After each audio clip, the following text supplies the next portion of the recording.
9 second, एक धमाका और 800 से ज़्यादा करोड़ का खाक।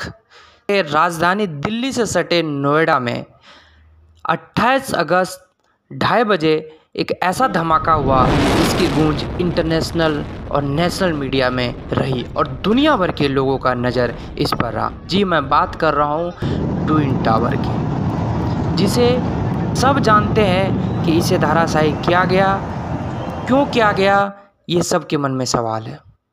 सेक्टर 93A में स्थित ट्विन टावर, जिसे 2004 से बनाना शुरू किया गया था। दोनों टावरों के पिलर में 9800 छेद किए गए, जिनमें 3500 किलो बारूद भरा गया, जिसे बाद में 3700 किलो तक बताया गया। 120 ग्राम से 365 ग्राम तक हर छेद में विस्फोटक लगाया गया। 40 लोगों ने विस्फोटक लगाया और 10 विशेषज्ञों की ओर से पूरी प्रक्रिया में योगदान दिया। इसमें सबसे बड़ी जिम्मेवारी निभाने वाले सुपरटेक ट्विन टावरों को ध्वस्त करने के लिए दक्षिण अफ्रीकी कंपनी, जो कि ब्रिकमैन ने ही इस इमारत का ब्लास्ट डिज़ाइन तैयार किया था। इन्हें इस क्षेत्र में करीब 40 वर्षों का अनुभव रहा, जिसका एक बहुत बड़ा रोल रहा इस ट्विन टावर को गिराने में। अब जानते हैं कि इसे क्यों गिराने की आवश्यकता पड़ी और क्या कारण रहा कि लोगों ने इसका विरोध किया।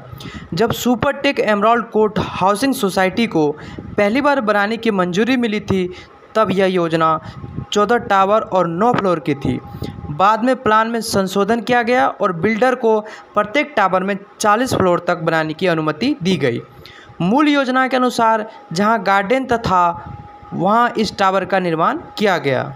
इसके बाद 2012 में सुपरटेक एमराल्ड कोर्ट सोसाइटी में रहने वाले लोगों ने इलाहाबाद हाई कोर्ट में बिल्डिंग को अवैध बताते हुए याचिका दायर की, जो कि गौर करने वाली बात है। याचिकाकर्ताओं ने तर्क दिया कि सुपरटेक समूह ने अधिक फ्लैट बेचने और अपने लाभ मार्जिन को बढ़ाने के लिए मानदंडों का उल्लंघन किया।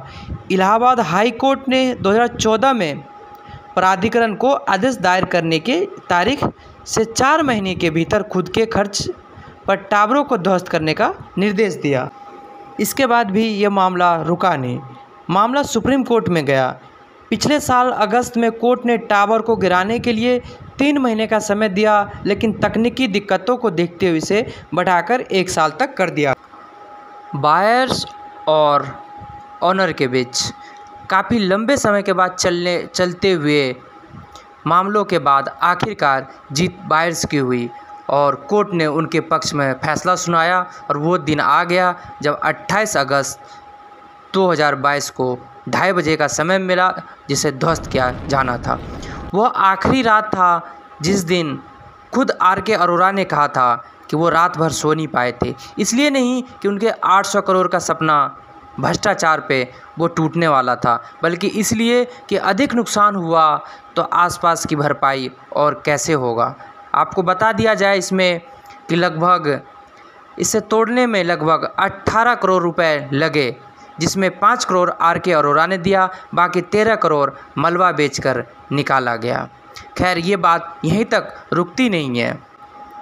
इस बीच सबसे पॉइंट वाली बात जो आई, कोर्ट ने सबसे ज़्यादा इस मामले में आपराधिक, जिसको कह सकते भ्रष्टाचार फैलाने में मुख्य रूप निभाने वाले नोएडा अथॉरिटी को दोषी माना और साफ साफ शब्दों में कहा कि सबसे बड़े भ्रष्टाचार की अगर कोई गढ़ है तो वो नोएडा अथॉरिटी है, जिसमें कम से कम 20 से 25 पदाधिकारी के नाम चयनित किए गए, जिसमें से आधे से ज़्यादा रिटायर्ड हो चुके थे और कुछ पद उन्नति होके अब भी कार्यरत थे, जो कि भ्रष्टाचार के लिए एक बहुत बड़ा संकेत है यूपी की सरकार के लिए और नोएडा अथॉरिटी के लिए। ये सब हो गया, अंततः ध्वस्त कर दिया गया, लेकिन उसके बावजूद आज भी मामला उलझा हुआ है, क्योंकि उस जगह का बिल्डर ही अभी भी मालिक है। तो बिल्डर का कहना है कि नोएडा अथॉरिटी के साथ मिलकर वो हाउसिंग सोसाइटी बनाना चाहती है और नए घर का निर्माण करना चाहती है। वहीं आसपास के लोगों का कहना है कि यह ग्रीन बेल्ट एरिया है, इस पे हम घर बनाने नहीं देंगे। RWA के जो संगठन बनाए गए थे उसके ज़रिए 1/3 लोगों का हिस्सा पे मंदिर और पार्क बनाया जाए। आपको बता दें कि अभी भी इसके मालिकाना हक जो है वो ट्विन टावर के मालिक आर.के. अरोड़ा के पास ही है, लेकिन यह फैसला अभी जनता के बीच है, क्योंकि आर.डब्ल्यू.ओ. को यह पहले संकेत में बताया गया था कि ये ज़मीन ग्रीन बेल्ट एरिया है जहां पार्क बनाया जाएगा।